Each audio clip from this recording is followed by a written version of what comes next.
نشر صور وفيديوهات لابنة شيرين دون رضاها وتعمد إزعاجها. هكذا وصفت محكمة جنايات المنصورة التهمة الموجهة لشاب ابتز ابنة الفنانة شيرين عبد الوهاب عبر موقع التيك توك، وهددها وساومها مقابل إعطائه مبالغ مالية. وأصدرت المحكمة حكمها بحبس الشاب 3 سنوات. ووجه القاضي رسالة قاسية له ضمن نص الحكم قائلا: يا شريف، بقول لك أنت ومن في مثل سنك من الشباب: اتقوا الله في أنفسكم أولا، ثم في الشابات والنساء، وإلا كان هذا هو المصير.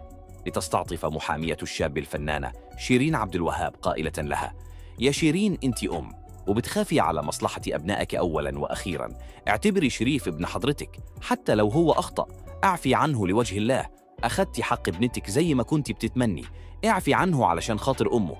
وأكدت المحامية أنه سيتم عمل استئناف علي الحكم الصادر اليوم، قائلة: لا تعليق على أحكام القضاء، لكن سيتم عمل استئناف، فهو حق للمتهم، وبإذن الله خير.